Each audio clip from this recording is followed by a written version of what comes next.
पश्चिम बंगाल विधानसभा चुनाव से ठीक पहले नेताओं के बीच जुबानी जंग भी तेज हो गई है। इस बीच ममता बनर्जी ने आरोप लगाया कि बीजेपी मुस्लिम वोट के बंटवारे के लिए असदुद्दीन ओवैसी पर करोड़ों रुपए खर्च कर रही है। तो वहीं अब AIMIM चीफ असदुद्दीन ओवैसी ने ममता बनर्जी पर पलटवार किया है। ओवैसी ने कहा है कि ऐसा कोई इंसान पैदा नहीं हुआ जो ओवैसी को खरीद सके। ममता बनर्जी ने अटल बिहारी वाजपेयी बीजेपी की तायद की, वो एनडीए का हिस्सा रही। गुजरात में इतना बड़ा फसाद हुआ। अब ममता बनर्जी अगर ये कह रही हैं तो ममता बनर्जी को अब तक साबिका पड़ा है मीर जाफर और मीर सादिक से। ममता बनर्जी को एक अच्छे मुसलमान से अभी तक साबिका नहीं पड़ा, वो पड़ जाएगा।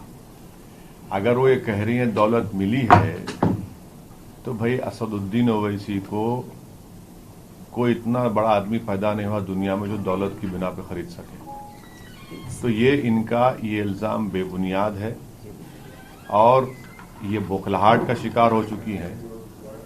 ममता बनर्जी को फिक्र करनी चाहिए अपने घर की। इतने लोग उनके बीजेपी में जा रहे हैं, वो उसकी फिक्र करे।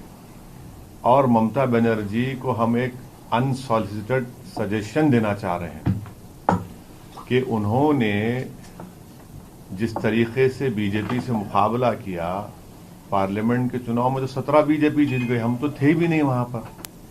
और दूसरा, ममता बनर्जी ने बिहार के वोटर्स को उनकी बेइज्जती की है ये कहकर के ये इनको कामयाबी मिली बिहार में।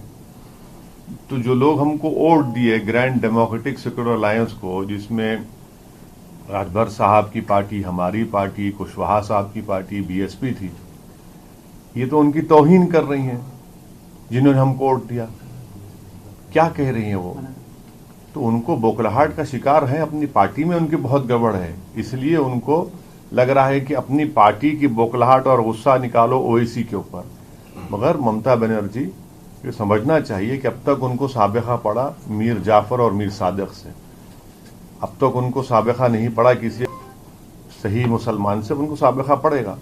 दरअसल पश्चिम बंगाल की मुख्यमंत्री ममता बनर्जी ने मंगलवार को बीजेपी पर आरोप लगाया कि वो असदुद्दीन ओवैसी की पार्टी AIMIM को बंगाल में लाने की कोशिश कर रही है ताकि सांप्रदायिक ध्रुवीकरण बढ़ाया जा सके और हिंदू मुस्लिम वोट उनके बीच बढ़ जाएं। बता दें कि ऑल इंडिया मजलिसे इत्तेहादुल मुस्लिमीन ने बिहार विधानसभा चुनाव में अच्छा प्रदर्शन करने के बाद घोषणा कर दी थी कि वो अगले साल होने वाले बंगाल चुनाव में भी उतरेगी।